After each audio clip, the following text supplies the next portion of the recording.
groups funded by George Soros. We have an article about this at prisonplanet.com. Brown Shirt Youth Corps invade Moncton's speech. And we have the article here with the groups that are funded by Soros and the Rockefellers and others, and by the UN there, taking over, not letting him have a speech. And, of course, Moncton isn't funded by the powers that be, so he didn't have thugs there to beat everyone up and drag them off. So they just took it over, showing how they're a group of jackboots. And now we have the National Post calling for a planetary regime for one-child policy. They admit cutting off the food will reduce population. That is the goal. So hence, these are Nazis. Joining us is Lord Christopher Moncton. Thank you for coming on today, sir. Very good to be with you, Alex. Well, this is outrageous. Please tell us what these green shirts / brown shirts did.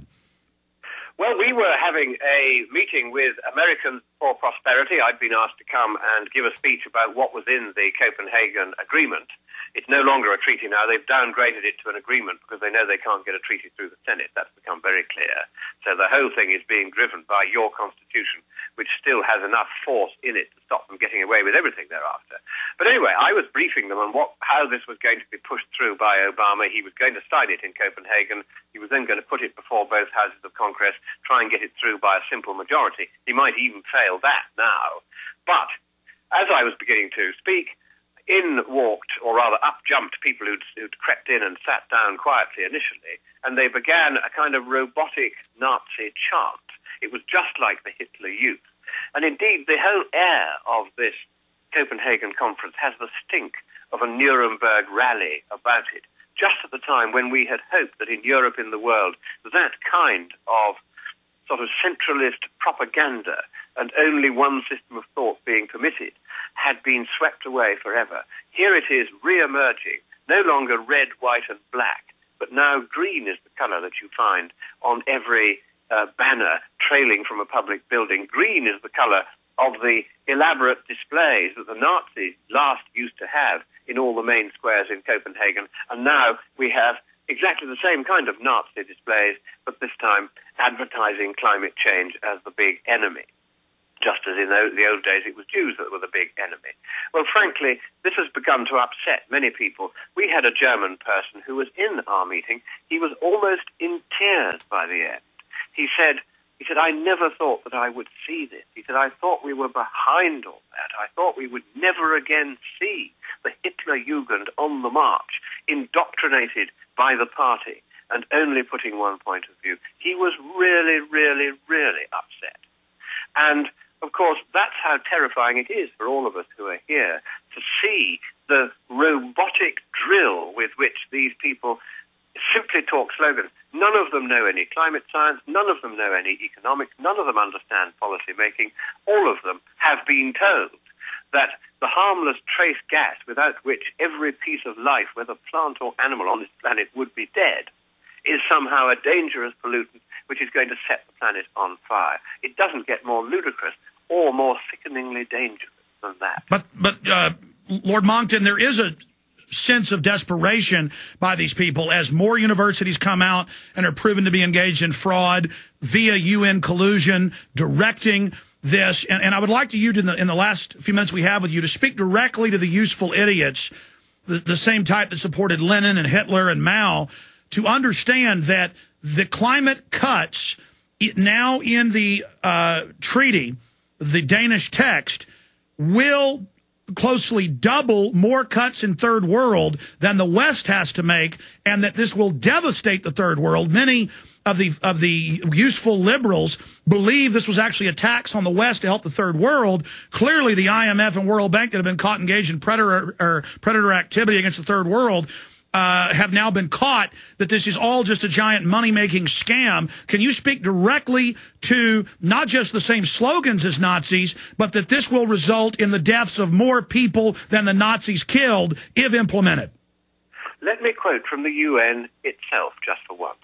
There's a man called Herr Ziegler, who is the Right to Food rapporteur for the UN. His job is to make sure that people are aware that there are folks starving around the world. And he said 2 years ago that the biofuel scam was an outrage. He said that to grow biofuels instead of growing food on agricultural land for people who need it. You grow biofuels instead for clunkers that don't, in the name of saving the planet.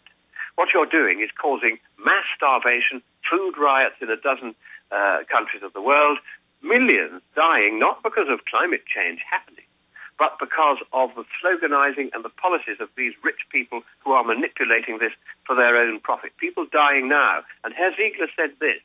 He said, at a time when so many are starving around the world, to divert agricultural land from growing food to growing biofuels is, and this is his word, a crime against humanity. Well said.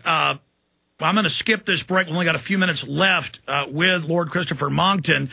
How did this end with them taking over your event, vitriolically waving American flags, when this treaty will destroy U.S. sovereignty? Even mainstream news is saying the EPA coup of telling Congress, if you don't ratify this, we will, quote, and this is ABC News and Reuters, we will, quote, have a command and control system over you. How dare them flap American flags?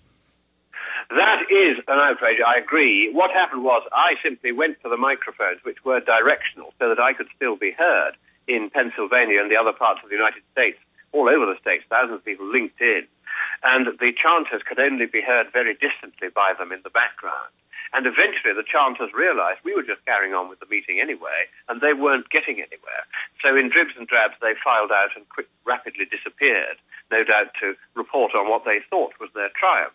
But I saw them again this morning at their stand inside the conference center in the area where people could set up stands to say whatever they want to say.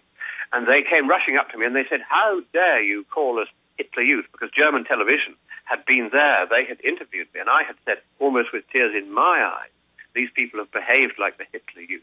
How dare you call us Hitler Youth, they said. One of them said, I'm a Jew. How dare you call me Hitler Youth?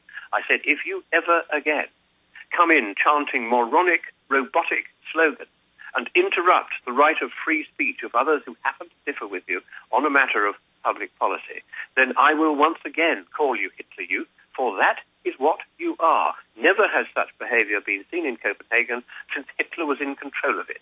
And if you behave in that way, I will call it like I see it. But aren't they Hitler Youth, sir, because these policies will result in mass starvation and death, and have already resulted in that?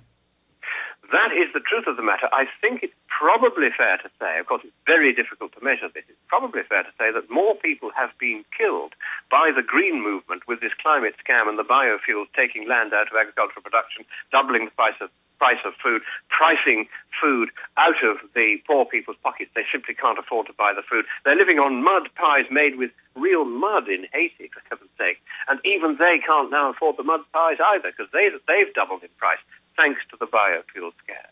And so, yes, we are now probably seeing more deaths arising from the behavior of the Hitler Youth and, more sinisterly, the people who are behind them and paying for them and indoctrinating them. Those are the ones we really need to track down and root out and shove in jail for the rest of their nasty little lives.